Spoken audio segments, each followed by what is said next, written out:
Pope Francis is dead. He has left behind him a legacy that Christians around the world may not like to cherish.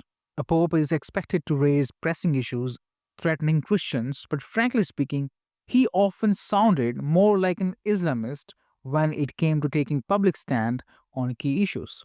Christians are getting a raw deal in many Muslim majority countries. Think harassment, forced conversions, and even murder just for their faith. But Pope Francis, in his last book, Hope, seemed more interested in sniffing around for a supposed genocide by Jews in Gaza. Is there really a genocide in Gaza, where the population actually grew by nearly 3% last year? Yes, a war is going on there where children and women are now getting killed, but who imposed this war on Gaza, Hamas or Israel? We know what happened on October 7th, right? Christians in Africa are facing real mass murder from jihadist attacks, and the Pope never exactly shouted from the rooftops to defend his own people. Africa has become ground zero for radical terrorism, from Nigeria to Mali, Burkina Faso to Egypt and beyond. Places like Niger, Mozambique, and Cameroon, Christians are under siege. They face all kinds of violence there. I can't really go into details because YouTube or Google will censor us. In Africa, they are torching Christian homes, shops, churches, schools, and even cemeteries. They are looting, bombing, and seizing anything they can. A report released last year from the Africa Center for Strategic Studies says over 45 million people, 45, mostly Christians, are now refugees or displaced, up 14% in a year. Did the Pope ever call for a deep dive into the crisis? Nope. Let's zoom in on a few hotspots. In Nigeria, it's open season on Christians. Someone is killed every 2 hours, says Open Doors. Extremists target Christian women and girls again with all kinds of violence. Over the last 15 years, groups like Boko Haram have killed over 150,000 people, mostly Christians. The Pope never exactly raised questions.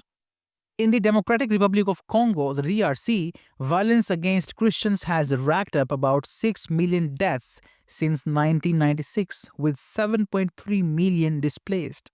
Christian women in those green areas, yes, green areas, face all kinds of violence. The Pope's megaphone always remained silent.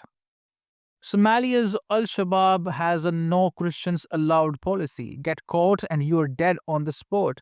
In Burkina Faso, Congo, and the Central African Republic, hundreds of Christians face all kinds of violence. Sorry again, I cannot go into details. In Mali and Mozambique, things are no different. In Mali's Mopti region, Christians are slapped with a protection tax called jizya by the extremists. Pay up more than half your monthly income or your churches get shut down. In Niger's Tilaberi region, extremists gave Christians a grim ultimatum: convert, pay taxes, or get out. North Africa is no picnic either. In Egypt, Coptic Christians are kidnapped and married off to extremists. Take Julia Atif, a 21-year-old who vanished on her way to church in Cairo last October. No trace of her since, and no Find Julia campaign from the Vatican. Algeria is cracking down too. Only 4 of 47 Protestant churches are still open, and Christians like Pastor Youssef or Ramane face prison for things like holding an unauthorized worship service. And it is not just Africa. In Pakistan and Bangladesh, Christians and Hindus face a systematic repression. In Pakistan, Christians are often killed on fake blasphemy charges. The list of these nations where Christians face this kind of barbarity is unending. Pope Francis never spoke against them. So, what was he doing? Ignoring the millions of Christians suffering extremism while pointing fingers at Israel, which is fighting the same threat. It's like he is flipping reality upside down. Whatever his game was, it is a head scratcher that left his flock wondering where their shepherd has gone.